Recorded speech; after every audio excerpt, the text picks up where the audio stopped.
Last લેક્ચરમાં વાત કરતા હતા, આગળ વધીએ.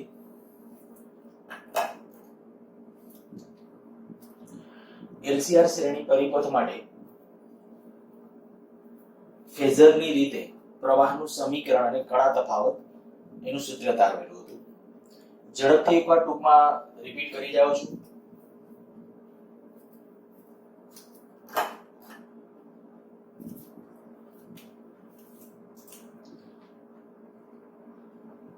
ઇન્ડક્ટર, કેપેસિટર, અવરોધ એસી પ્રાપ્તિસ્થાન સાથે આપણે જોડેલા છે. આ એસી પ્રાપ્તિસ્થાન કહીએ V બરાબર Vm sin ઓમેગા t. આ આપણું એસી પ્રાપ્તિસ્થાન. આ એસી પ્રાપ્તિસ્થાન સાથે જ્યારે આપણે કહીએ કે આ ત્રણે ત્રણ, એમાં આ જો કે બધી કન્ડિશનો આપણે ખાસ કહી દઈએ કે આદર્શ હું એટલા માટે બોલું છું, જે ઇન્ડક્ટર છે ધ્યાન રાખજો, અમે એકાદ બે વખત જ્યારે અલગ અલગ આપણે લેતા ત્યારે તો ઉલ્લેખ કરેલો જ હતો. આ જે ઇન્ડક્ટર છે એનો ઓહમિક અવરોધ શૂન્ય છે. ઓહમિક અવરોધ 0 છે, એટલે એને આદર્શ ઇન્ડક્ટર કહેવાય. એવી રીતે જે અવરોધ છે એનું ઇન્ડક્ટન્સ શૂન્ય છે. R જે છે એનું ઇન્ડક્ટન્સ શૂન્ય છે.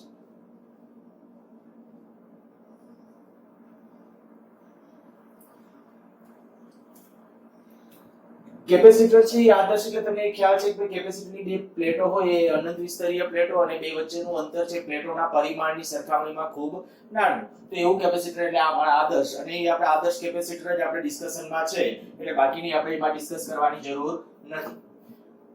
જ્યારે એસી, આ એસી આપણે કહી શકાય પ્રવાહ છે, અમુક સમય સુધી આ બાજુ વધતો જશે, પ્રવાહ પછી એ દિશામાં ઘટતો જશે, પ્રવાહ આ બાજુ વધતો જતો હશે, પ્રવાહ આ દિશામાં ઘટતો જતો હશે. પછી આપણે એવું કીધું કે આ ત્રણે ત્રણ છે જ્યારે શ્રેણી જોડાણમાં છે ત્યારે પ્રવાહનું મૂલ્ય સમાન હશે, અને પ્રવાહનો ફેઝર યાદચ્છિક રીતે જો આપણે આમ લઈએ, આ બધાના પ્રવાહના ફેઝરો યાદચ્છિક રીતે આપણે લખી નાખીએ, પ્રવાહ ત્રણેયમાં સમાન હશે, એટલે પ્રવાહનો સમાન ફેઝર છે એ આપણે આ લીધો. પછી ત્રણે ત્રણના વોલ્ટેજ માટેના ફેઝર, તો કે જે ત્રણે ત્રણના વોલ્ટેજ માટેના ફેઝર. અચ્છા હા, એક બાળકે કાંઈક ધ્યાન દોરેલું હતું અને ત્યારે કદાચ બાય ચાન્સ મારાથી કદાચ કંઈ આડાવડું દોરાઈ ગયું હોય તો કરેક્ટ કરી નાખજો. મેં આ જ્યારે સ્વતંત્ર ફેઝરો ડ્રો કરેલા હતા ત્યારે તમે એમ કહો કે અવરોધ માટેનો ફેઝર એ આ બાજુ હતો. કેપેસિટરમાં વોલ્ટેજ આગળ કે પ્રવાહ આગળ? તો કેપેસિટર માટે છે એક પ્રવાહ કરતા વોલ્ટેજ આગળ હોય, સોરી પ્રવાહ એ વોલ્ટેજ કરતા કળામાં આગળ હોય, બરાબર. આપણે પ્રવાહનું જે ઇક્વેશન હતું એમાં +π/2 હું એમ કહું વોલ્ટેજ આમ હોય V બરાબર Vm sin ઓમેગા t. તો કેપેસિટરમાં પ્રવાહ કેવી રીતે હોય? પ્રવાહ આમ હોય Im sin omega t +π/2, means કે પ્રવાહ આગળ છે કેટલો? π/2 રેડિયન જેટલો. તો પ્રવાહ આગળ છે અને વોલ્ટેજ પાછળ છે એવું દર્શાવવું તો આનો વોલ્ટેજનો ફેઝર નીચે રાખવો પડે આપણે, તો આ Vc વોલ્ટેજનો ફેઝર. અને ઇન્ડક્ટર માટેનો ફેઝર એ કારણ કે ઇન્ડક્ટરમાં પ્રવાહ પાછળ છે એટલે આપણે વોલ્ટેજ આગળ રાખવો પડશે, તો વોલ્ટેજ VL. આ રીતે તમારે ડ્રો કરવું પડે. કદાચ મેં આગલા લેક્ચર વખતે જ્યારે ડ્રો કર્યું હતું ત્યારે કંઈ કરેક્ટ કરવાનું હોય તો એ કરી નાખજો. સારું, એક વસ્તુ અને સાથે સાથે હા યાદ આવ્યું એટલે તમને કીધું, મેં ત્યારે એકાદ બે મિત્રોએ પૂછેલું હતું, અને ગ્રાફ માટે ઇન્ડક્ટર અને કેપેસિટર માટે મેં સમજૂતી સાચી આપેલી હતી, પણ છતાં પણ ગ્રાફની અંદર કંઈક ભૂલ રહી ગઈ હતી. તો એ ગ્રાફ માટે તમને કહી દઉં, જ્યારે માત્ર ઇન્ડક્ટર ધરાવતો પરિપથ હોય, માત્ર ઇન્ડક્ટર ધરાવતો પરિપથ, જો વોલ્ટેજ આ લાગુ પાડ્યા હોય V બરાબર Vm sin ઓમેગા t, તો પ્રવાહ જે આવશે I બરાબર Im sin ઓમેગા t -π/2, કારણ કે ઇન્ડક્ટરમાં પ્રવાહ પાછળ છે, અને જો પ્રવાહ પાછળ છે તો પ્રવાહ પાછળ છે એટલે આપણે લખવું આમ લખી શકાય આ Im, અને આ કયું થશે sin π/2 ઓમેગા t કરું તો આગળ એક માઈનસ આવી જશે અને સેવા રૂપાંતર થઈ જશે કોસમાં. તો એનો અર્થ એવો થાય કે ભાઈ વોલ્ટેજનો આલેખ છે ને એક સાઇન વક્ર હોય. જો વોલ્ટેજનો આલેખ એ સાઇન વક્ર લ્યો, આ વોલ્ટેજનો વક્ર, આ વોલ્ટેજ આ કેના માટે ડ્રો કરું છું? ઇન્ડક્ટર માટે. આ ઇન્ડક્ટર માટે, ત્યારે કદાચ ઇન્ડક્ટર માટે મેં ડ્રો નહોતો કર્યો. તો આ ઇન્ડક્ટર માટે આપણે કહી શકીએ વોલ્ટેજ V બરાબર Vm sin ઓમેગા t, અને પ્રવાહ કેવો આવશે -cos ઓમેગા t. તો -cos એટલે અહીંથી ક્યાંથી શરૂ થશે, આ રીતે આમ આગળ વધવાનું ચાલે.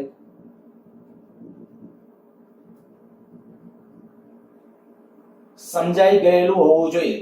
બીજા અર્થમાં કહું તો જ્યારે પ્રવાહ પાછળ હોય ને ત્યારે તમારે શું કરવાનું છે, પાછળ હોય ને તો જાણે કે આ ગ્રાફને તમે આમ ઢસડો છો. મેં ત્યારે આવું જ કંઈક શીખવાડ્યું હતું તમને, પણ બાય મિસ્ટેક કદાચ આલેખ કંઈક ખોટો હતો, એકાદ મિત્રએ કીધું. સારું, આપણે જે અત્યારે મેં કીધું એ પ્રમાણે આવું જુઓ. આ આલેખને જ્યારે મેં કીધું π/2 જેટલો ઢસડો છો, π/2 એટલે તમને ખબર પડી ને આ બિંદુ અહીંયા આવી જશે, બરાબર. તો π/2 જેટલો પાછળ આમ પાછળ ગણશું અને આમ આગળ ગણશું. હા, ત્યારે કદાચ એ મિસ્ટેક કરેલી હોઈ શકે, તો એ ધ્યાન રાખજો. પાછળ એટલે આ બાજુ ઢસડશું અને આગળ એટલે આ તરફ ઢસડશું. તો હવે તમને આ રસ્તો ક્લિયર થઈ ગયો. આ આલેખ કેના માટેનો થશે? ઇન્ડક્ટર માટેનો આલેખ થશે.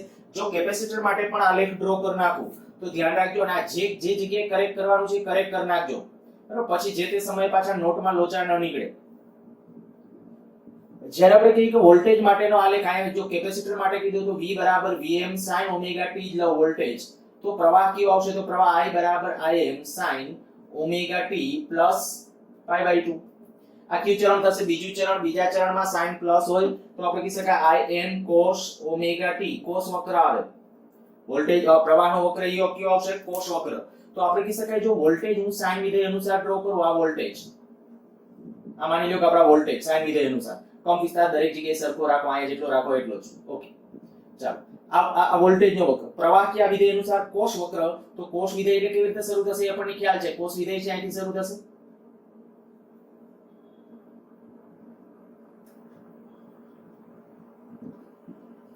તો કેપેસિટર ધરાવતા પરિપથ માટે પ્રવાહનો વક્ર કંઈક આ રીતે આમ આવશે. શું કરવાનું છે? તમે જાણે કે ઓલો જે ગ્રાફ હતો ને, આ જે આપણો પેલો આ જે ગ્રાફ હતો, એ ગ્રાફને તમે આ બાજુ ઢસડો છો. કયો? સમાન કળા વાળો જે હોય, સમાન કળા એટલે આ જ વિચારી લો. માની લો કે આ એક છે, પણ એનો એક કોપી કરી અને દાખલા તરીકે આ બાજુ ઢસડીએ, કેટલો ઢસડવાનો છે? π/2 જેટલો. તો આ પોઈન્ટ અહીંયા આવી જશે. બસ આ રીતે દોરવાનો છે. એટલે માત્ર કેપેસિટર માટે આ રીતે આવશે, માત્ર ઇન્ડક્ટર માટે આ રીતે આવશે. બહુ સિમ્પલ અને સરળ જ છે. કોઈ અંદર આટી ગુટી કશું નથી અને કઈ ભૂલ પડે એવું પણ નથી. પણ એક ડ્રો કરવામાં ધ્યાન રાખજો. π/2 એટલે દરેક વખતે π/2 જેટલો પાછળ. મેં ત્યારે એક કીધું હતું તમને કે જ્યારે આ પ્રશ્ન પૂછાય છે ને આલેખ વાળો, ત્યારે લગભગ 95% વિદ્યાર્થીઓ ખોટો આલેખ કરે છે, 5% વિદ્યાર્થીઓ માંડ સાચો કરે. કદાચ શરૂઆત સાચી કરી હોય તો પછી અહીંયા આગળ જતા પાલન ન કરે, પણ પાછળ તો π/2 જેટલો કન્ટિન્યુ પાછળ હોવો જોઈએ અને આગળ તો કન્ટિન્યુ π/2 જેટલો આગળ હોવો જોઈએ. હજી કોઈને પણ આમાં કંઈ પણ ડાઉટ હોય તો WhatsApp માં મારી સાથે ડિસ્કશન કરજો, બરાબર. આપણે એઝ ઇટ ઇઝ જે કાંઈ એકાદ બે બાબતોનું જે મેં કીધું કે ભૂલ હોય તો કંઈક કરેક્શન કરી શકાય. ઓકે, આગળ વધી.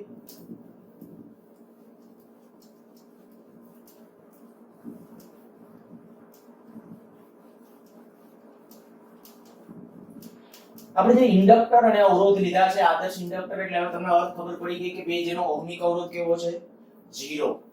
રાઈટ, ઓહમિક અવરોધ 0 છે એવા એ ઇન્ડક્ટન્સ વાળું ઇન્ડક્ટર, જેનું ઇન્ડક્ટન્સ 0 છે તેવો અવરોધ R, અને જેનું કેપેસિટન્સ C છે તેવા કેપેસિટરને V બરાબર Vm sin omega t AC પ્રાપ્તિસ્થાન સાથે જોડેલ છે. પછી શું કર્યું હતું? ફેઝરની રીતની અંદર આપણે બધાના આ જે ફેઝરો હતા એ બધા ફેઝરોને આપણે કમ્બાઈન કરી નાખ્યા હતા અને કમ્બાઈન ફેઝર ડ્રો કરેલો હતો. એ પાછી બધી વસ્તુઓ આપણે ત્યારે સાચી જ ડ્રો કરેલી હતી, બરાબર. આયા કદાચ મેં ભૂલ કરી, પણ પછી આપણે તમને ખ્યાલ હશે કે ભાઈ અવરોધ માટેનો વોલ્ટેજનો ફેઝર, કેપેસિટર માટેનો વોલ્ટેજનો ફેઝર આ બાજુ જાય હતો. કેપેસિટર માટે વોલ્ટેજનો ફેઝર છે નીચે તરફ આવે, પ્રવાહ આમ છે તો વોલ્ટેજનો ફેઝર આમ રાખ્યો હતો, અને ઇન્ડક્ટર માટે આમ રાખ્યો હતો. એ બધું સાચું જ હતું. આયા કદાચ બાય મિસ્ટેક આપણે કંઈક ભૂલ રહી ગઈ હશે. સારું, એના ઉપરથી પરિણામી વોલ્ટેજનો ફેઝર મેળવો, એના ઉપરથી કળા તફાવતને ડિસ્કશન ત્યારે કરેલું હતું. ઈ જે આપણી મેથડ હતી ફેઝરની રીતે પ્રવાહનું સૂત્ર અને કળા તફાવત. હવે જેને કહું કે એનાલિટિકલ મેથડ અથવા ગાણિતિક બીજગણિતની રીતે, LCR શ્રેણી AC પરિપથ માટે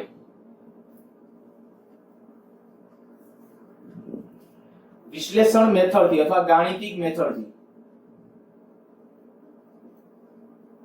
વડે પ્રવાહનું સૂત્ર તારવું તેમજ કળા તફાવત મેળવવો. એકવાર આપણે જેટલું કરી ગયા તે એકવાર હું તમને યાદ કરાવડાવી દઉં, થોડું ઝડપથી રિવાઇન્ડ કરીએ. જ્યારે વોલ્ટેજનું સમીકરણ હતું V બરાબર Vm sin omega t, ત્યારે મેં તમને કીધું હતું કે પ્રવાહનું સમીકરણ તમારે લખવું હોય તો Im sin omega t plus phi આપણે આવું લખ્યું હતું, જ્યાં ફાઈ પ્લસ હોઈ શકે, માઈનસ હોઈ શકે, ગમે એ હોઈ શકે, બરાબર. ઇન્ડક્ટર ધરાવતા પરિપથ માટે ફાઈ માઈનસ હોય, માઈનસ પાઈ બાય 2, કેપેસિટર ધરાવતા પરિપથ માટે ફાઈ પ્લસ પાઈ બાય 2 હોય, અવરોધ માટે કળા તફાવત શૂન્ય હોય. જ્યાં im બરાબર શું આવશે તો કે vm upon z-માન. આ z-માન એને આપણે નામ આપ્યું હતું ઇમ્પિડન્સ. આ યાદ હોવું જોઈએ, ઇમ્પિડન્સ એટલે અસરકારક અવરોધ. સ્વતંત્ર દરેક ઘટકનો અસરકારક અવરોધ લેતા હોય તો એને આપણે રિએક્ટન્સ બોલતા હતા. રિએક્ટન્સ, ઇન્ડક્ટિવ રિએક્ટન્સ એટલે xl, xl એટલે omega l, capacitive reactance xc એટલે 1 upon ઓમેગા c, બરાબર. એવી રીતે અહીંયા આપણે કહીએ કે im બરાબર vm upon z-માન, અથવા આમ પણ સાચું છે irms બરાબર vrms upon z-માન, જ્યાં z-માન બરાબર શું છે તો કે અંડર રૂટ r² પ્લસ કાં તો xc માઈનસ xl અને કાં તો xl માઈનસ xc એનો સ્ક્વેર. કારણ કે વર્ગ છે એટલે xc માઈનસ xl કરો કે xl માઈનસ xc કરો કોઈ ફેર પડતો નથી. આપણે ત્યારે જ આ કેના માટે ડ્રો કરેલું હતું તો મેં ત્યારે એવું ધારેલું હતું કે ભાઈ xc મીન્સ કે કેપેસિટિવ રિએક્ટન્સ એ ઇન્ડક્ટિવ રિએક્ટન્સ કરતા મોટો હતો. બીજા અર્થમાં ત્યારે જ્યારે ફેઝર ડ્રો કરેલો ત્યારે આપણે કહીએ ફેઝર જે લીધેલો હતો, પ્રવાહનો ફેઝર આમ એટલે અવરોધ માટેનો વોલ્ટેજનો ફેઝર આમ આવ્યો હતો, કેપેસિટર માટે આ લીધો તો વોલ્ટેજ, અને ઇન્ડક્ટર માટે આ Vc હતું, આ Vl હતું, આ Vr હતું. આ આપણે મોટો લીધો હતો. અને વોલ્ટેજ વધુ છે તો એનો અર્થ કે રિએક્ટન્સ વધુ છે. એક અહીંયા ખાસ ચોખવટ કરીએ, જે આના પછીનો ટોપિક જ્યારે શરૂ થશે ત્યારે કામ આવશે. જો xc ગ્રેટર ધેન xl હોય તો તેવા પરિપથને કેપેસિટિવ પરિપથ, xc લેસ ધેન xl હોય તો તેવા પરિપથને ઇન્ડક્ટિવ પરિપથ, અને xc બરાબર xl હોય તો તેવા પરિપથને રેઝિસ્ટિવ પરિપથ કહે છે. આ શબ્દો બધા યાદ રાખજો. ક્યારેક ઇન્ડક્ટિવ પરિપથ આવે, આમ LCR પરિપથ હોય, પણ LCR પરિપથની અંદર જ્યારે તમને ઇન્ડક્ટિવ સર્કિટ એમ બોલે ને, ઇન્ડક્ટિવ સર્કિટ એટલે સમજી લેવાનું કે ભાઈ ઇન્ડક્ટિવ રિએક્ટન્સ એટલે કે આનું પ્રભુત્વ જાજુ હશે, આ બેમાં આનું પ્રભુત્વ જાજુ હશે. જ્યારે આનું પ્રભુત્વ વધારે હશે XC નું, ત્યારે એ સર્કિટને કેવો કહેશો કેપેસિટિવ. અને જો આ બે સરખા હશે તો એ 0 થઈ જશે એ પદ, અને માત્ર અવરોધ રહેશે, અવરોધ એટલે રેઝિસ્ટર, તો એના ઉપરથી રેઝિસ્ટિવ સર્કિટ. આ ટોપિક જ્યારે આપણે અનુનાદ ભણશું ને ત્યારે આ હકીકતનો આપણે પછી ઉપયોગ કરશું. એટલે ખાસ આ સ્થિતિ છે એ મગજમાં રાખી લેજો. ઇન્ડક્ટિવ સર્કિટ કેને કહેવાય, કેપેસિટિવ સર્કિટ કેને કહેવાય, અને રેઝિસ્ટિવ સર્કિટ કેને કહેવાય. ઓકે, ચાલો. તો એ બધી પ્રોસેસો તમારા મગજમાં છે. બીજું, આ જે Z-માન છે એ Z-માન દાખલા તરીકે કોઈ પણ સર્કિટ માટે લખવું હોય, હું તમને કહું માત્ર અવરોધ ધરાવતા પરિપથ માટે ઇમ્પિડન્સ આપો તો માત્ર અવરોધ માટે અવરોધ એક જ રાખો, આ બાકી કાઢી નાખો, પૂરું. કારણ કે માત્ર અવરોધ ધરાવતો પરિપથ બોલું છું તો આ છે જ નહીં, ઇન્ડક્ટર અને કેપેસિટર હોય જ નહીં, તો આપણે આ પદ 0 કરી નાખવાના, તો Z-માન કેટલો થશે? R જેટલો. માત્ર કેપેસિટર હોય તો કે માત્ર કેપેસિટર ધરાવતા પરિપથ માટે કેટલો થશે તો કે R કાઢી નાખો, આ કાઢી નાખો તો xc સ્ક્વેર, પણ e સ્ક્વેર વર્ગને વર્ગમૂળ કરે એટલે xc એટલે 1 upon ઓમેગા c. તો Z-માન કેટલું થઈ જશે? માત્ર કેપેસિટર ધરાવતા પરિપથ માટે 1 upon ઓમેગા c. એવી રીતે ઇન્ડક્ટર માટે થશે 1 upon ઓમેગા આ બે પદ 0 એટલે xl, અને xl નું મૂલ્ય x વર્ગને વર્ગમૂળ કેન્સલ થઈ જશે, xl એટલે ઓમેગા l. તો આવું થઈ જશે. જો RL સર્કિટ હોય, અને હા સાથે એક તમને કીધું કે આપણે કળા તફાવત ડેલ્ટા નું પણ સૂત્ર લખ્યું હતું, તો કળા તફાવત phi, આમાંના કળા તફાવત phi બરાબર શું હતું? tan ઇન્વર્સ વોલ્ટેજ ના પદમાં એક સમીકરણ હતું, બીજું સમીકરણ હતું xc xl upon r. આ પણ ખાસ કામનું છે એટલે યાદ રાખજો. જુદા જુદા પરિપથો માટે આપણે એક કામ કરીએ, હું આ ચાલુ કરું એની પહેલા એ એમસીક્યુ માટે એકાદ બે ડિસ્કશન કરી નાખીએ. બરાબર, પરિપથ નો પ્રકાર. આ પરિપથનો પ્રકાર લખું છું. પછી કડા તફાવત,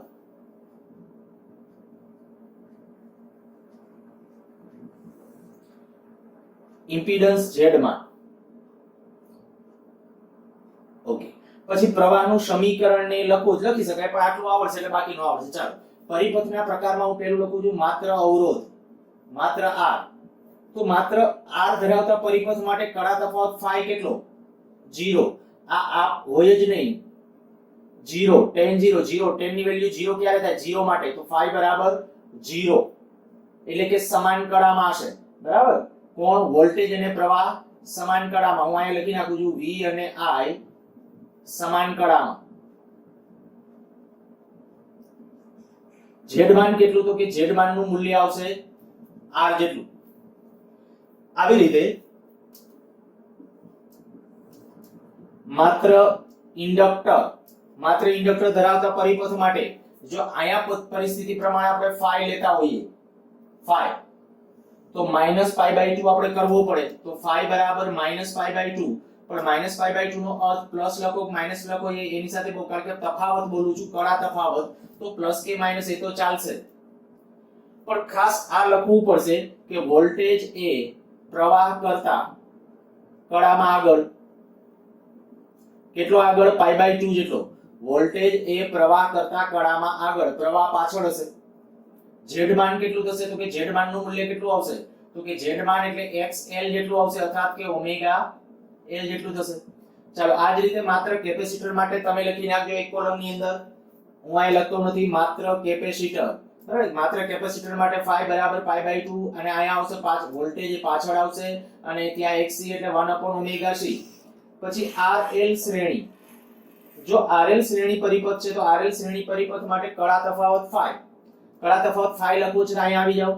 RL પરિપથ માટે તો આ જે મૂલ્ય છે XC 0 કરી નાખો. XC 0 કરી નાખશો તો આવું રહેશે -tan inverse XL upon R. અથવા તમારે આ માઈનસ છે નો અર્થ શું છે ધ્યાન રાખજો. માઈનસ એટલે પ્રવાહ પાછળ માટે વોલ્ટેજ એ પ્રવાહ કરતા આગળ. અને એવી જ રીતે જો અહીંયા આપણે કહીએ કે phi બરાબર tan inverse XL upon R, એ XL ને બદલે લખવું હોય ઓમેગા L upon R તો લખી શકાય, omega L upon R. phi બરાબર લખ્યું છે tan inverse XL upon R, અને XL upon R ને બદલે ઓમેગા. tan ઇન્વર્સ તો કરવું જ પડે. અચ્છા, અહીંયા ગોટાળો થશે વધારે એટલે નથી લખતો, અને તમે લખો તો વ્યવસ્થિત રીતે સાચું લખી નાખજો. બરાબર -tan inverse omega L upon R. Z માન નું મૂલ્ય લખવું હોય તો Z માન કેટલો? તો કે Z માન આના ઉપરથી ચાલો XC કાઢી નાખો, શું આવશે? √R² + XL એનો સ્ક્વેર. આ ખાસ યાદ રાખજો, દાખલામાં એમાં બધી જગ્યાએ કામમાં આવવાનું છે. પછી RL પરિપથ, RC પરિપથ હોય, RC શ્રેણી પરિપથ. RC શ્રેણી પરિપથ માટે phi કેટલો? ચલો phi આ સૂત્ર પ્રમાણે લખવા જશો, કડા તફાવત phi, તો XC રહેશે R લેશે એટલે tan inverse XC upon R. કોણ આગળ પાછળ? તો કે વોલ્ટેજ એ પ્રવાહ કરતા પાછળ. એક ધ્યાન રાખજો, કેપેસિટિવ સર્કિટ હોય તો પ્રવાહ આગળ, વોલ્ટેજ પાછળ. વોલ્ટેજ એ પ્રવાહ કરતા પાછળ છે. વોલ્ટેજ એ પાછળ છે, પ્રવાહ આગળ છે. Z માન કેટલો થશે? તો કે Z માન બરાબર કેટલું આવશે? √R² + XC². અને હજી એક હું બોલી જાઉં છું, તમે લખી નાખો LC શ્રેણી. આના પછીનો એક LC શ્રેણી. LC શ્રેણી માટે R જ નથી, L અને C છે માત્ર. કડા તફાવત કેટલો આવશે L અને C ધરાવતા પરિપથ માટે? તો જો આ છે એ મોટું હશે, X આ અવરોધ નથી, માત્ર આપણે કીધું કે L ને C જ છે. જ્યારે એ ડિસ્કશન કરતા હશો કે ભાઈ આ છે જ નહીં, આ જ માત્ર છે, તો પહેલા ઇમ્પિડન્સ. ઓકે, ચાલો પહેલા ઇમ્પિડન્સ નું મૂલ્ય કેટલું આવશે? તો ઇમ્પિડન્સ, હું પહેલા ઇમ્પિડન્સ બોલી જાઉં છું. ઇમ્પિડન્સ નું મૂલ્ય કેટલું? R નથી, તો આ વર્ગ ને વર્ગમૂળ કેન્સલ એટલે Z માન બરાબર કેટલું આવશે? xc xl અને કળા તફાવત કેટલો વોલ્ટેજ અને પ્રવાહ વચ્ચેનો તો કાં તો +π/2 અને કાં તો -π/2 આ જે સમીકરણ છે એને તમારે ફૂલફિલ આયા તમે એ ડાયરેક્ટલી થોડું કદાચ સમજવામાં થોડું તકલીફ પડે આ સમીકરણ ઉપરથી phi = tan inverse xc xl/r તમે એમ કે આ 0 કર નાખો તો આ શું થઈ જશે ઇન્ફાઇનાઇટ થઈ જશે તો tan inverse ઇન્ફાઇનાઇટ ક્યારે હોય 90 હોય ત્યારે તો +90 મીન્સ કે +π/2 હોઈ શકે અને -π/2 હોઈ શકે ગમે ઈ હોઈ શકે પણ ડિપેન્ડ જો આપણે આમાં કહીએ કે આના કરતા xl એમાં આપણે બે કિસ્સાઓ લખો એક કામ કરું ચાલો હું આ તમે લખી નાખ્યું હશે ન લખ્યું હોય તો સ્ક્રીનશોટ લઈ લો હું પાછું આટલું પૂછી નાખું છું અને લખી દઉં છું તમને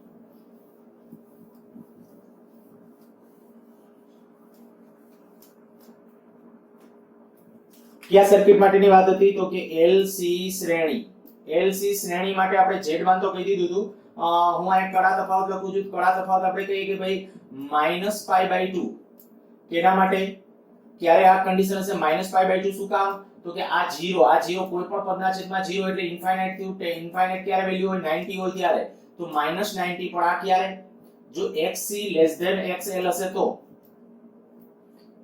આ મોટું હશે તો માઈનસ આવશે અને અધર અને હા જો આવી કન્ડિશન છે તો પ્રવાહ એ વોલ્ટેજ કરતા પાછળ હશે ઇન્ડક્ટર વાળો પાર્ટ મોટો એટલે પ્રવાહ પાછળ હંમેશા ધ્યાન રાખજો એ જ રીતે આપણે કે phi બરાબર π/2 હોઈ શકે +π/2 હોઈ શકે LC ની અંદર જો આપણો આ પાર્ટ મોટો હોય આ તો ઇન્ફાઇનાઇટ તો છે જે વાત પાકી phi બરાબર π/2 પણ ત્યારે એ જે કન્ડિશન ઈ ક્યારે હશે આવી આ એક કન્ડિશન થઈ બીજી કન્ડિશન માટે આપણે આ ક્યારે થઈ xc xl અને આ ક્યારે સાચું સોરી ત્યારે કળા પ્રવાહ વોલ્ટેજમાં કોણ આગળ પાડે તો પ્રવાહ એ વોલ્ટેજ કરતા આગળ પ્રવાહ આગળ હશે વોલ્ટેજ પાછળ હશે અને z માન કેટલું હશે તો કે z માન બરાબર xc xl સારું આ રીતે લખી નાખ્યો બધા આખું વ્યવસ્થિત રીતે ટેબલ બનાવજો બરાબર આ બધું MCQ માટે અને ખાસ બધા ગુજકેટ લેવલના કે નીટ લેવલના દરેક પ્રશ્નો છે એ આ અને દાખલા પણ આટલી સરળતાથી છે આની મદદથી સોલ્વ થશે હવે જેવું તમને આમ આવે કે ભાઈ RL શ્રેણી જોડાણ તો ફટાફટ મગજમાં આવી જવું ભાઈ RL શ્રેણી જોડાણ માટે તરત ઇમ્પિડન્સ તો હું તમને એક જ કહીશ ઇમ્પિડન્સનું સૂત્ર આ યાદ રાખો પ્રવાહનું સમીકરણ આ યાદ રાખો phi કેવી રીતે નક્કી કરવાનું તો phi માટે આ નક્કી કરવાનું અને આમાં હવે તમને જે સર્કિટ કીધો એ પ્રમાણે પહેલા phi નક્કી કરો ઈ phi ની કિંમત આયા મૂકી દો એટલે પ્રવાહનું સમીકરણ મળી જશે પણ પ્રવાહના સમીકરણમાં Im જરૂર પડશે Im એટલે Vm/Z1 અને Z1 આ સમીકરણથી મળી જશે તો દરેકે દરેક જેટલા સર્કિટ આપણે ભણ્યા માત્ર ઇન્ડક્ટર માત્ર કેપેસિટર માત્ર અવરોધ અને ઈ જ રીતે LC બબેના જોડકામાં આપણે MCQ માટે કીધા ટેક્સ્ટ બુકમાં એની થિયરી નથી પણ એ દરેકે દરેક પ્રશ્નના જવાબ છે મેં તમને કીધું આટલા સમીકરણો યાદ રાખવાથી MCQ આરામથી સોલ્વ થશે સાથે સાથે આલેખો જો આલેખો ડ્રો કરવાના હોય તો હમણાં મેં તમને કીધું હતું π/2 જેટલો આગળ પાછળ કેમ ડ્રો કરવો હોય બરાબર π/2 જેટલો આગળ હોય તો કેમ ડ્રો કરવાનો છે પાછળ હોય તો કેમ ડ્રો કરવાનો છે એ આપણે ડિસ્કશન કરી ગયા તો એ રીતે આલેખો ડ્રો કરતા આવડવા જોઈએ લગભગ હું માનું છું ત્યાં સુધી જો આના અનુનાદ સિવાયના અનુનાદના એટલા જ પ્રશ્નો પૂછાય છે જે આના પછીનો ટોપિક છે ઈ જ્યારે ડિસ્કસ કરશું પણ એની પહેલાના જેટલા પ્રશ્નો કદાચ હું કહું તો મુખ્ય આટલા સમીકરણો પર આધારિત એક વોલ્ટેજનું ઇક્વેશન આ લઈએ તો પ્રવાહનું ઇક્વેશન આ વોલ્ટેજનું કોઈ એમ કે નહીં મારે આ લેવું છે V Vm cos ωt તો આ આમ લખી નાખવાનું I Im cos ωt + phi પછી phi કેમ નક્કી કરવાનું તો કે અહીંથી phi r પછી Im કેમ નક્કી કરવાનું તો કે Vm/Z માં Vm નો આઇકોન Vrms આઇકોન તો નક્કી થઈ શકે બરાબર એ મૂલ્ય આપણે ભણી ગયા છે અને Z માન તો કે Z માન નું મૂલ્ય બસ હવે એ ભૂસી નાખું છું તો ખાસ આટલું જોઈ લેજો આગળ વધી LCR શ્રેણી AC પરિપથ માટે ગાણિતિક મેથડ વડે પ્રવાહનું સમીકરણ અને કળા તફાવત થિયરીમાં પૂછી શકે એટલે આપણે બીજી રીતે મેળવવું જોઈએ બાકી ખરેખર પિન્યોનમાં ન જાવ તો ચાલે પણ પ્રશ્નની આપણે સ્ટેટ બોર્ડની દ્રષ્ટિએ પ્રશ્ન પણ સારો છે તો આગળ વધી જ્યારે આપણે કહીએ કે ભાઈ આ ઇન્ડક્ટર કેપેસિટર અને અવરોધ ત્રણે ત્રણ જ્યારે શ્રેણીમાં જોડેલા છે તો આપણે કહી શકાય કે ભાઈ કિર્ચોફના આ પરિપથ તો ડ્રો કરવાનો છે કિર્ચોફના બીજા નિયમ અનુસાર VL plus VC plus VR બરાબર V. હવે આ તો બધાને ખ્યાલ છે જ બરાબર. ઇન્સ્ટન્ટ શ્રેણી અંદર મેં એક પ્રશ્ન પણ પૂછ્યો તો કેટલાક બાળકોએ બહુ સાચો અને વ્યવસ્થિત રીતે આન્સર આપેલો છે. એની અંદર VL VC અને VR ઇન્સ્ટન્ટ તત્કાલીન વોલ્ટેજ છે. એટલે આ સમીકરણ ખરેખર દાખલા સોલ્વ કરતી વખતે ન લખાય, પણ આ ટી સમયે કિર્ચોફનો નિયમ છે. કોઈ એક પર્ટિક્યુલર ઇન્સ્ટન્ટ ઉપર છે તત્કાલીન વોલ્ટેજ આપે છે અને વ્યવહારમાં તમને ગમે ત્યારે વોલ્ટેજ આપ્યા હોય, તમને કીધું કોઈ ઇન્ડક્ટરના બે છેડા વચ્ચે 50 વોલ્ટ છે તો 50 વોલ્ટ ક્યાં સમજવાના? RMS હોય તો કોઈ દિવસ આનો ઉપયોગ ન થાય. મેં આવો એક ક્વેશ્ચન પૂછ્યો હતો અને મેં કીધું એ પ્રમાણે કેટલાક બાળકોએ સાચો અને વ્યવસ્થિત આન્સર પણ એનો આપેલો હતો. સારું છે, ચલો આપણે કહીએ કે VL VC VR બરાબર V. ગાણિતિક ક્વેશ્ચન છે એટલે મેથેમેટિકલ સ્ટેપ છે જરા પાછા ટેલી કરી લેજો, જોઈ લેજો. VL એટલે શું થશે? L di/dt. ઇન્ડક્ટરના બે છેડા વચ્ચેનો PD બરાબર, બેક EMF. કેપેસિટરના બે છેડા વચ્ચેનો PD q/c. અવરોધના બે છેડા વચ્ચેનો PD IR બરાબર Vm sin omega t. ખાલી મેં આ વોલ્ટેજનું જે ઇક્વેશન ઇન્ડક્ટરના બે છેડા વચ્ચેનો PD L di/dt q/c IR. હવે આપણને આ ખબર છે. હવે I બરાબર dq/dt. જો આવું હોય I બરાબર dq/dt તો આપણે આ સમીકરણને મારે વિકલનના ફોર્મેટની અંદર ટ્રાન્સફર કરવું હોય, વિકલનના ફોર્મેટની. અચ્છા, આ તો આ di/dt શું થશે? પહેલા એક di/dt શું થશે? આ આપણે કિંમત મૂકવા છે. di/dt કેટલું થશે? તો d ની બે ટૂંકમાં 2 ટાઈમ્સ વિકલન d2 upon dt2 d2q upon dt અથવા d2q upon dt2. તો આ કિંમતો જ્યારે હું અહીંયા મૂકી દઉં ત્યારે સમીકરણ હું અહીંયા લખું, ચાલો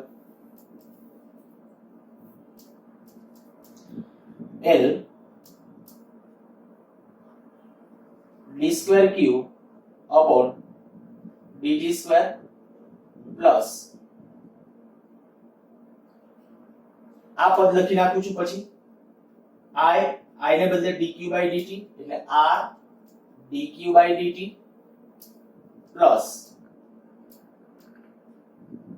વિદ્યુત ભાર આપણે ક્યાં સ્મોલ q કરી નાખ્યો છે, ના સ્મોલ q કરી નાખ્યો, સ્મોલ q. તો q/c બરાબર Vm sin omega t. જો હું સમીકરણને L વડે ભાગી નાખું તો આવું થાય d2q upon dt2. પછી તો આપણે આ જરૂરી છે કે પછી એ ચાલુ રાખશું, પણ અત્યારે હું એક આ સમીકરણ લખી નાખું L વડે ભાગીને d2q upon dt2 r upon L dq/dt plus q upon LC બરાબર Vm sin omega t upon L વડે ભાગી નાખ્યું. આ જે કહેવાય ને એને કહેવાય LCR AC શ્રેણી પરિપથ માટે વિદ્યુત ભારનું વિકલ સમીકરણ. LCR શ્રેણી AC પરિપથ માટે વિદ્યુત ભારનું વિકલ સમીકરણ. LCR શ્રેણી AC પરિપથ માટે વિકલ. કદાચ 2 માર્કમાં તમને ખાલી આટલું પૂછે, LCR AC શ્રેણી પરિપથ માટે વિદ્યુત ભારનું વિકલ સમીકરણ તારવો, પૂછાયેલો છે, ઘણીવાર ક્વેશ્ચન પૂછાયેલો છે. બહુ સિમ્પલ અને સરળ. ખાલી તમે જોઈ શકો છો, ખાલી મેં આટલું લખ્યું. પહેલા આપણે વાક્ય દેવાના કે આ જોડેલા છે કેવી રીતે, બરાબર, કે આ ઇન્ડક્ટર કેપેસિટર અવરોધ કેની સાથે જોડેલા છે, શ્રેણીમાં જોડેલા, એનું વર્ણન કર્યા પછી સીધું કહી દેવાનું કિર્ચોફના બીજા નિયમ પ્રમાણે આટલું લખો એટલે આપણું આ થઈ ગયું વિદ્યુત ભારનું વિકલ સમીકરણ. હવે આપણે જ્યારે 11th ની અંદર 3 પ્રકારના દોલનો ભણી ગયા. પ્રાકૃતિક દોલનો, અવમંદિત દોલનો અને પ્રણોદિત અથવા બળ પ્રેરિત દોલનો. ત્યારે દરેક માટે આપણે વિકલ સમીકરણ મેળવેલું. દરેક માટે. અમુક ક્લાસમાં તો મેં શરત પણ મૂકેલી હતી કે જ્યારે આપણે 12th ની અંદર ભણશું LCR શ્રેણી પરિપથ, અત્યારે આપણે એ જગ્યાએ છીએ બરાબર, કે જેનું વિકલ સમીકરણ આ જે છે આના જેવું વિકલ સમીકરણ, આ કેના જેવું વિકલ સમીકરણ છે તો કે પ્રણોદિત દોલનોનું વિકલ સમીકરણ. મેં કીધું એ પ્રમાણે જે ક્લાસમાં શરત લગાવેલી હતી એ લોકો યાદ કરજો કે ખરેખર યાદ આવી જાય છે. વિદ્યુતભાર પ્રણોદિત દોલનોનું વિકલ સમીકરણ કહું છું. પ્રણોદિત દોલનોનું વિકલ સમીકરણ જોયા વિના યાદ આવી જવું જોઈએ. જો યાદ આવી જતું હોય તમે સરસ જીતી જાવ છો. બરાબર? ઓકે, આપણે આગળ વધીએ. આજે આપણે કીધું કે ભાઈ આ જે સમીકરણ છે મારે જો વિકલ સમીકરણ જે લખવું છે પ્રણોદિત દોલનોનું વિકલ સમીકરણ, તો હું અહીં લખું છું પ્રણોદિત દોલનોનું વિકલ સમીકરણ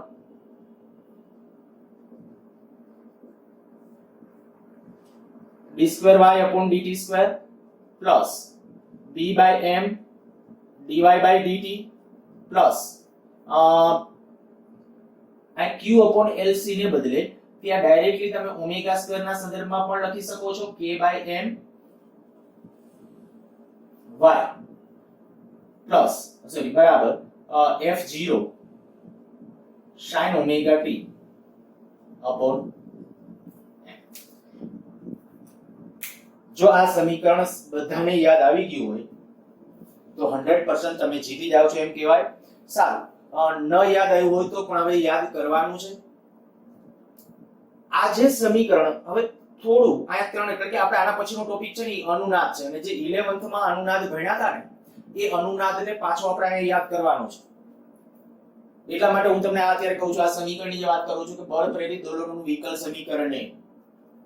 સારું, ચાલો આ બળ પ્રેરિત દોલનોનું આ જે વિકલ સમીકરણ જો તમને પ્રાકૃતિક દોલનો માટે કહું ને તો આ પદે નીકળી જાય, આ પદે નીકળી જાય એટલે પ્રાકૃતિક દોલનોનું વિકલ સમીકરણ થઈ જાય. યાદ આવી ગયું હશે.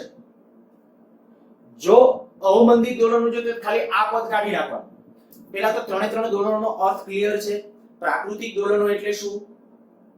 દોલનો કરી શકે એવા તંત્રને તેની સંતુલન સ્થિતિમાંથી સહેજ ચલિત કરીને છોડી દો તો બાહ્ય અવરોધક બળની ગેરહાજરીમાં જે દોલનો થાય, બાહ્ય અવરોધક બળની ગેરહાજરી, કોઈ પણ પ્રકારના અવરોધક બળો નથી ત્યારે જે દોલનો એ પ્રાકૃતિક દોલનો.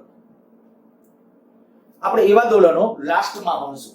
પ્રાકૃતિક દોલનો મીન્સ કે પરિપથની અંદર આમાં છે ને આ એના જેવું આ અવરોધ, આ પ્રાપ્તિ સ્થાન છે, આ બાહ્ય આવર્તક વોલ્ટેજ છે, ત્યાં આપણે બાહ્ય આવર્તક બળ દાખલા તરીકે હિંચકો જ્યારે ઝુલાવતા હતા ત્યારે આપણે આમ કહેતા કે હિંચકો જ્યારે આપણે હલાવવો છે તો જ્યારે આગળ જતા હોય ત્યારે આપણે પગ સીધા કરીએ છીએ, પાછળ આવીએ ત્યારે પગ, તો એ આવર્તક બળ. અને તમને એ પણ ખ્યાલ છે કે આવર્તક બળ અને આવર્તક બળ બે ચેન્જ છે. બરાબર? બાહ્ય બળ અને બાહ્ય આવર્તક બળ એ ચેન્જ છે. તો જ્યારે આ કે આ ન હોય, જો આ નથી કે આ નથી, સંપૂર્ણ ચાર્જ કરેલું કેપેસિટર અને ઇન્ડક્ટર, પહેલા ખાલી કેપેસિટરને ચાર્જ કરી દો અને ઇન્ડક્ટર સાથે જોડી દો ને ત્યારે વિદ્યુત ભારના દોલનો થશે, જેને આપણે નામ આપશું એલસી દોલનો. ઈ એલસી દોલનો એટલે આપણા યંત્રશાસ્ત્રના પ્રાકૃતિક દોલનો. કોઈ પણ પ્રકારના અવરોધક બળો નથી ત્યારના દોલનો. પણ હવે તમને એમ કહું કે માની લ્યો કે ભાઈ એલસી અને ભેગું આર જોડી દો તો વિદ્યુત ભારના જ્યારે દોલન થાય, કારણ કે આમાં તો ઊર્જાનો વ્યય ન થાય, પાવર વ્યય 0 આપણે સાબિત કરી ગયા છે. પણ અવરોધ હોય તો કે અવરોધ હોય તો પાવર વ્યય થાય તો ધીમે ધીમે વિદ્યુત ભારના દોલનો મંદ પડી જાય. અને મંદ ન પડવા દેવા હોય તો દોલનોમાં આપણે એવા કહેતા કે પ્રાણ પૂરો, પ્રાણ ઉદિત, આવો શબ્દ પ્રયોગ હું કરતો ત્યારે. બરાબર? પ્રાણ ઉદિત, પ્રાણોદિત અથવા પ્રણોદિત. તો આ પ્રણોદિત દોલનો કરાવડાવવા, બળ પ્રેરિત દોલનો કરાવડાવવા, તો એનો ઇનડાયરેક્ટલી અર્થ તમને ખ્યાલ આવી ગયો કે ભાઈ ત્યારે બાહ્ય આવર્તક બળ લગાડવું પડે. એવી રીતે અહીંયા જ્યારે આપણે ટ્યુનિંગ ની વાત કરશું એટલે મેં કીધું ઈ નેક્સ્ટ ટોપિક છે, આ તો ખાલી જસ્ટ એના ઉકેલમાં આપણે ઉપયોગ કરવાનો છે એટલે આ યાદ કર્યું છે. જે આ આવર્તક વોલ્ટેજ છે ઈ બાહ્ય બળનું કામ કરે છે એમ કહેવાય. ઓકે, હવે આ જે સમીકરણ પ્રણોદિત દોલનોનું વિકલ સમીકરણ, આનો ઉકેલ જો તમને યાદ હોય તો ત્યારે આવું લખતા y બરાબર a sin omega t plus phi. આનો ઉકેલ આવો થાય. પ્રાકૃતિક દોલનોનો આવો જ હતો, અવમંદિત દોલનોનો આવો જ હતો, પ્રણોદિત દોલનોનો આવો જ હતો. પણ પછી એમાં નીચે આપણે લખતા કે ભાઈ પ્રણોદિત દોલનો હોય તો એનો આ a જે છે એ f0 બાય બ્રેકેટ ની અંદર m0 into bracket omega minus omega 0 એનો whole square plus b square omega square અને આખાની બાર પાછું 1. આ રીતે આપણે સમીકરણ ત્યારે યાદ રાખેલું. અત્યારે યાદ કરવાની જરૂર નથી, એ ચાલશે. પણ આ જુદું જુદું હોઈ શકે.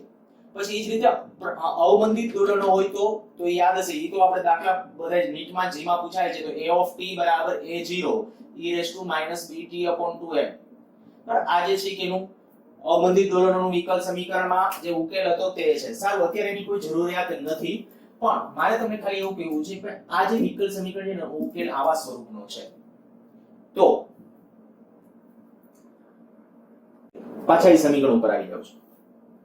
આ સમીકરણનો ઉકેલ, બરાબર, જે સમીકરણ છે એ સમીકરણ નંબર આને સમીકરણ નંબર હું 1 કહું છું. આ સમીકરણ પહેલું. ધારો કે સમીકરણનો ઉકેલ, અચ્છા હું ઉકેલ કરાવડાવું એની પહેલા કેટલીક સમતુલ્ય ગુજકેટ લેવલમાં એમાં તમને આ રીતે પૂછી શકે ક્વેશ્ચન. સીધું તમને એમ કહું ભાઈ યંત્રશાસ્ત્રમાં y ને સમતુલ્ય રાશિ i ની કઈ? q. હું અહીં લખી નાખું y ને સમતુલ્ય રાશિ કઈ? વિદ્યુતભાર q. અહીંયા y છે, અહીંયા q છે. અવમંદન બળ અચળાંક b ને સમતુલ્ય કઈ? અવરોધ r. દળ m ને સમતુલ્ય કઈ? l. આ dy by dt એટલે વેગ થાય, dy by dt એટલે વેગ, તો dq by dt એટલે પ્રવાહ થાય. આ y એટલે q, m એટલે l, તો k એટલે 1/c. k એટલે જે k એટલે આ આપણો સરળ આવૃત્તિનો અચળાંક હતો, આ 1/c એટલે કેપેસિટન્સ નું વ્યસ્ત છે. અને આ જે કહીએ તો vm sin ઓમેગા કે આપણે કહી શકીએ કે f0 sin ઓમેગા t આ આવર્તક બળ હતું, એટલે આ vm sin ઓમેગા t આ આવર્તક વોલ્ટેજ છે. પૂછી શકે છો ખાલી જગ્યામાં એમાં ખાસ ગુજકેટ માટે એના માટે ધ્યાન રાખજો. ડાયરેક્ટ આવા જ હોય છે. તમે એમ કે ભાઈ યંત્રશાસ્ત્રમાં દળ તો એને સમતુલ્ય વિદ્યુત શાસ્ત્રની રાશિ કઈ? Inductance l. અવમંદન અચળાંક b ને સમતુલ્ય કઈ? અવરોધ r. સ્થાનાંતર y ને સમતુલ્ય કઈ? વિદ્યુતભાર q. વેગ એને સમતુલ્ય પ્રવાહ કે બળ અચળાંક k તો 1/c. બાહ્ય આવર્તક બળ તો એને સમતુલ્ય આવશે vm sin ઓમેગા t. ચાલો હવે માની લ્યો કે આ ભૂસી નાખું છું અને ઉકેલ ધારી લઈએ છીએ. આનો ઉકેલ આની જેમ જ, જો આ y તો y ને સમતુલ્ય આપણે શું કીધું? q. આ શું મહત્તમ સ્થાનાંતર? તો અહીંયા હું કહું છું મહત્તમ વિદ્યુતભાર qm કહું છું. q બરાબર qm sin omega t plus theta. આ ઉકેલ છે ધારી. બરાબર, આ ઉકેલ ધારી લીધો છે. કેનો ઉકેલ? આ સમીકરણ. આ એકદમ આને કયો કે આને કયો. આ સમીકરણ અથવા આ સમીકરણનો ઉકેલ ધારો કે આ છે q બરાબર qm sin omega t plus theta. કેવી રીતે ધાર્યો છે? તમને થાય કે આવું ધારવાનું કારણ આવી કેમ અંતસ પ્રેરણા થઈ? તો કે આ આપણે 11th માં પડી ગયા એ પ્રમાણે કે ભાઈ આનો ઉકેલ જો આવા પ્રકારનો હોય તો આનો ઉકેલ હું એને સમતુલ્ય આ રીતે આમ લખી શકું. આયા જે a પંપ વિસ્તાર એટલે મહત્તમ સ્થાનાંતર, એટલે આ મહત્તમ વિદ્યુતભાર છે, આ સ્થાનાંતર તો q છે, sin નું sin એમનો આ ઓમેગા ઓમેગા t 5 એને બધે થીટા લખ્યો છે. હવે જો આ ઉકેલ હોય તો આ કિંમત હું આ સમીકરણમાં મૂકું ને તો સમીકરણ સંતોષાવું જોઈએ. અને હવે બીજગણિત જે ચાલુ થાય છે ને કેલ્ક્યુલેશન, એમાં થોડું ખાસ ધ્યાન આપજો, નહીતર ઝડપથી આડાવડું થઈ જશે. ચાલો આ કિંમત આપણે આમાં મૂકવી છે તો એના માટે હું પહેલા આનું વિકલન કરી નાખું dq by dt. dq by dt એટલે કેટલું થઈ જશે? તો dq by dt એટલે qm એમનમ. sin નું વિકલન કેટલું? તો કે sin નું વિકલન થઈ જશે cos omega t plus theta, પણ પાછું ગુણાકારમાં ઓમેગા આવશે. sin નું વિકલન cos, પણ પાછું આપણે કીધું ઓમેગા આવશે. બરાબર, આ થઈ ગયું આપણા માટે પહેલું વિકલન. આ જ રીતે d2q/dt², તો આ થઈ જશે આપણું કેટલું? -qm omega square sin omega t plus theta. આ તો આવડી જવું જોઈએ. આ qm એમનમ, ઓમેગા એમનમ, પહેલા ઓમેગા, પણ cos નું શું થાય? માઈનસ sin, પણ પાછું ઓમેગા એક આવશે એટલે ઓમેગા સ્ક્વેર. તો આ રીતે આ થઈ ગયા. હવે આ કિંમતો છે ને હું આમાં મૂકું ત્યારે સમીકરણ સંતોષાવું જોઈએ, એટલે ડાબા બરાબર જવા થવું જોઈએ. તો સમીકરણ 1 માં મૂકતા આ કિંમતો, બરાબર, આ બધી કિંમતો સમીકરણ 1 ની અંદર મૂકવી છે. તો આની અંદર જ્યારે કિંમતો મૂકશો એટલે શું આવશે? l d2q/dt². કેટલું આવશે? -qm omega square sin omega t plus theta. આ l એમનમ અને આ d2 આ જે વેલ્યુ હતી એમનો વેલ્યુ મૂકી દીધી છે, પ્લસ આ dq/dt ને બદલે આ qm omega cos omega t plus theta, plus q ને બદલે જે આપણી વેલ્યુ હતી q બરાબર શું હતું qm sin omega t plus theta એના છેદમાં પાછું c બરાબર vm sin ઓમેગા t. ધ્યાન રાખજો આપણું સમીકરણ લાંબુ આવશે, થોડું ગાણિતિક હારવાર એકાદ વખત મોઢે લખી નાખજો એટલે કદાચ ઝડપથી ગ્રીપ આવી જશે. અઘરું નથી પણ થોડું આમ બધું મેથેમેટિકલ છે એટલે પહેલી નજરે કદાચ જો સાથે ધ્યાન નહીં આપો તો થોડું વિચિત્ર લાગશે ખરા. બાકી આપણે આ છે આ q ની બધી કિંમતો આયા મેં મૂકી છે કે વિકલન કરીને q ની કિંમત dq/dk અને d2q/dt2 એ બધાની કિંમતો આયા મૂકી છે અને હવે આના સાદુરૂપને આગળ લઈ જાઉં છું. આ બધું ભૂસી નાખું છું. ધ્યાન રાખજો કે આપણે જે પ્રવાહનું સમીકરણ મેળવવું છે તો પ્રવાહનું સમીકરણ આ છે બરાબર. પછી આમાં કિંમત મૂકશું. ચાલો એટલો પોર્શન રહેવા દઉં છું. આ જે સમીકરણ છે એમાં હું આવું કરું, એક ઓમેગા આયા લઈ લઉં, ઓમેગા l એટલે xl થઈ જશે. એક ઓમેગા આયા લઈ લો એટલે બાકી જે વધશે ની સમીકરણ લખું છું. એકાદ સ્ટેપ થોડું લાંબુ થશે એટલે તમે નહીં ટેક્સ્ટબુક પ્રમાણે લખીશ તો પાછું સાદુરૂપ તમને નહીં સમજાય એટલે હું આ લખું છું આ xl એક ઓમેગા આની આરે લઈ લીધો બરાબર. qm omega sin omega t plus theta plus આ પદ હવે લખી નાખું છું qm આ c છે ને 1 ઓમેગા c કરી નાખું 1 ઓમેગા c. શું કરવાનું કહું છું, અહીંયા હું એક ઓમેગા ગુણ આ એક ઓમેગા અહીંયા લખું છું, બે જગ્યાએ ઓમેગા એડ કરું. ચાલો પહેલા આપણે એક વખત તો એ લખીએ તો આવું થઈ જશે qm omega sin omega t plus theta છેદમાં ઓમેગા c. ખ્યાલ આવી ગયો છે તમને મેં શું કહ્યું છે. અહીંયા એક ઓમેગા ગુણાકાર આયા એટલે આયા ઓમેગા ખાલી ગુણાકારની અંદર પછી આ પદ લખી plus r qm omega cos omega t plus theta બરાબર vm sin ઓમેગા t. હજુ આ 1 ઓમેગા c એટલે xc કહેવાય. તો આ xc આયા xl કોમન શું નીકળી જશે તો કે આટલું કોમન નીકળી જશે qm omega sin omega t plus theta આ બે પદમાંથી. પણ આપણે એવું કહીએ કે ઓવરઓલ ટોટલી બધા પદમાંથી છે ને હું qm ઓમેગા કોમન કાઢી લઉં. qm ઓમેગા આટલું કોમન લઈ લીધું. હવે આયા શું વધ્યું xc. ધ્યાન રાખજો 1 ઓમેગા c એટલે xc sin omega t plus theta અને આયા શું વધશે xl અને ત્યાં શું વધશે sin omega t plus theta.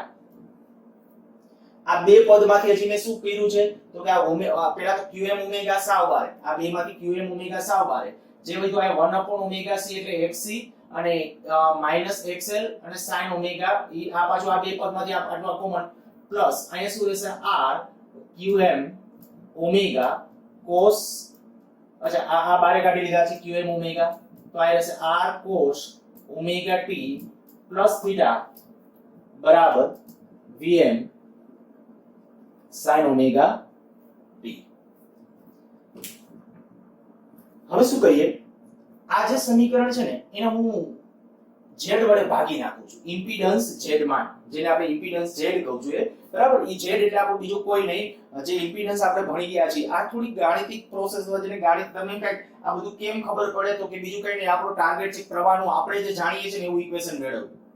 હું એવું બોલું છું આપણે જે જાણીએ છીએ એવું ઇક્વેશન મેળવવું. તમારે નવી દુનિયામાં જવું હોય નવું ઇક્વેશન મેળવવું તો મળી શકે. પણ આપણે મેં કીધું જે રિયલમાં જે સમીકરણ છે એને ધ્યાનમાં રાખીને આપણે આગળ વધવું છે એટલે હું આવું કરું છું, આ સમીકરણને z વડે ભાગી નાખું છું. જો z વડે ભાગશું સમીકરણને z વડે તો અહીંયા z આવશે, અહીંયા z આવશે અને z કા તો ત્યાં એક કામ કરીએ અહીંયા જ લખી નાખી qm ઓમેગા z. આ z એટલે કયો આપણો તમે જાણો છો z માન વાળો બરાબર. z માન એટલે વર્ગમૂળમાં r સ્ક્વેર પ્લસ z માન બરાબર વર્ગમૂળમાં r square plus xc minus xl એનો સ્ક્વેર અથવા xl માઈનસ xc એનો સ્ક્વેર આ છે તો xc minus xl upon z sin omega t plus theta r upon z cos omega t plus theta vm sin omega t અને માની લ્યો કે તમને એમ લાગે કે મારે આ z આયા નથી લખવો તો એનો બીજો વિકલ્પ આયા કારણ કે vm upon z માં એટલે im થશે એ તો તમને ખ્યાલ જ છે vm upon z માં એટલે શું થઈ જશે im બરાબર એટલે મેં ચાલો બે બાજુ સમીકરણને z વડે ભાગી નાખેલું છે એટલે તમે આ એક નોન કરિંગ સ્ટેટમેન્ટ લખો તો લખી નાખજો વચ્ચે z વડે ભાગતા હવે આને આપણે ફરજિયાત ભૂસવું પડશે એટલે હું આવું કરું છું આ જે ઇક્વેશન છે ને આપણો પ્રવાહનું ઇક્વેશન છે આ વિદ્યુત ભારનું ઇક્વેશન કારણ કે આપણે લાસ્ટમાં અહીંયા કિંમત મૂકવાની છે આપણે પ્રવાહના સૂત્રને મેળવવું છે એટલે તો હું આ સૂત્ર છે ને અહીંયા લખી નાખું છું એટલે તમને એમ ન થાય જ્યારે આપણે લખીએ ત્યારે પાછી ક્યાંથી સમીકરણ આવ્યું છે તો આ I બરાબર qm omega cos omega t plus theta બરાબર આ એક સમીકરણ છે એ માત્ર આપણે લખી નાખ્યું છે ઓકે બાકીનું ભૂસી નાખું છું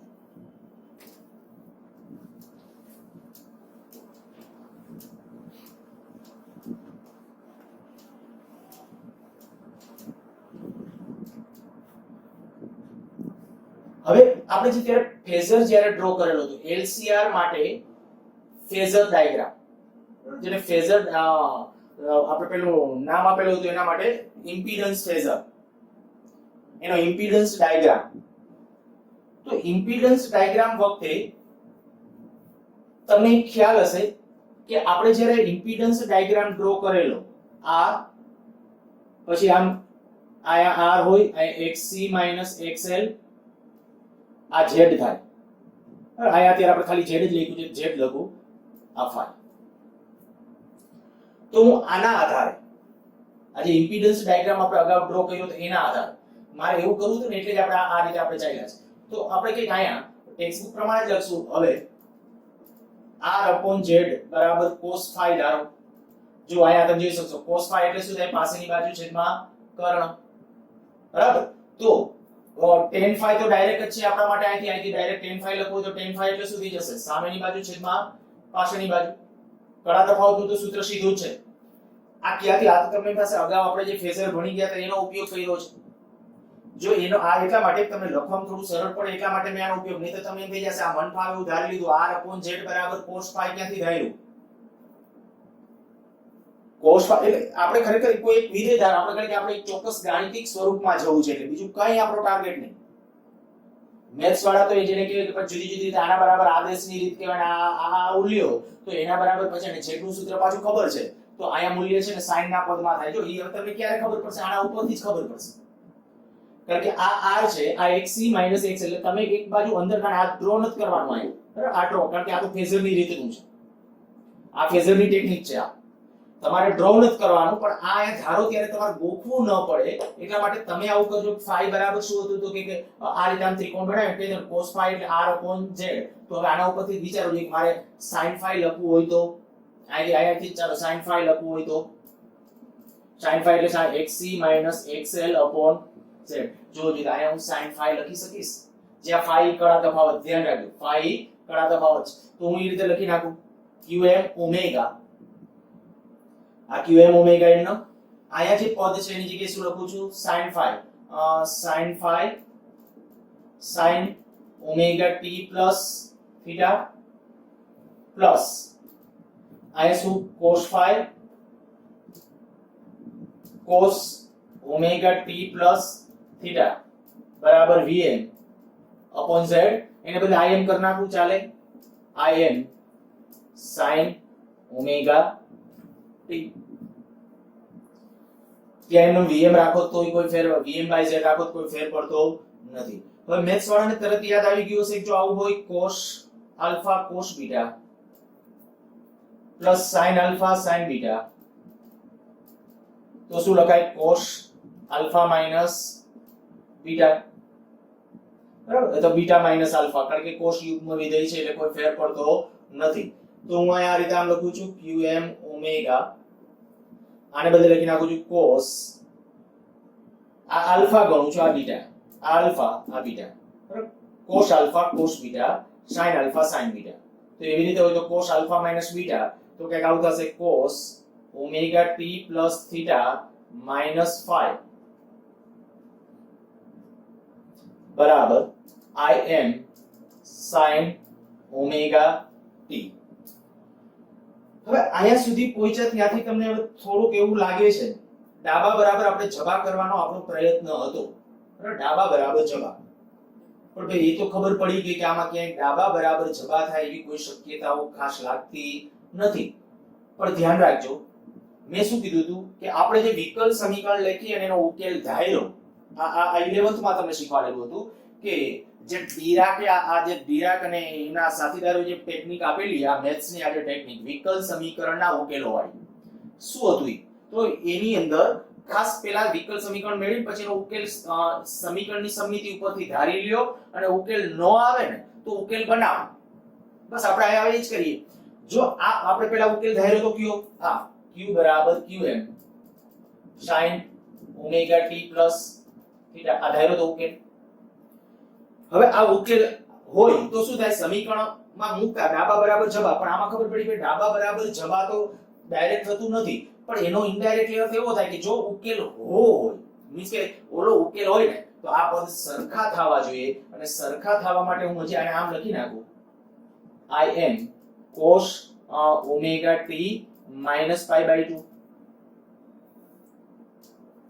કોસ યુગ્મ વિધેય છે એટલે આપણને ખબર છે બીજો કોઈ ફેર પડવાનો નથી, અને sin ને આપણે કોસ માં ટ્રાન્સફર કરી નાખ્યું છે તો qm omega cos omega t plus theta minus 5, અને આ બે જો સમીકરણને સરખાવી દઈએ તો ડાબી જમણી બાજુ સરખાવતા શું આવશે? સરખાવતા આપણને im નું મૂલ્ય કેટલું મળી જશે? મહત્તમ પ્રવાહ કેટલો મળી જશે?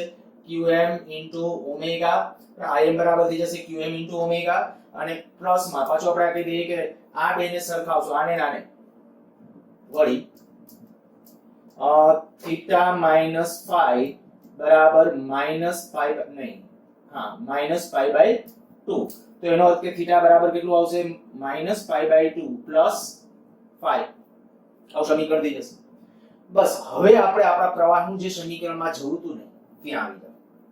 આ કિંમતો આપણે સમીકરણની અંદર જે આપણા પ્રવાહના માટે પ્રવાહના સમીકરણમાં મૂકતા, પ્રવાહના સમીકરણમાં મૂકતા,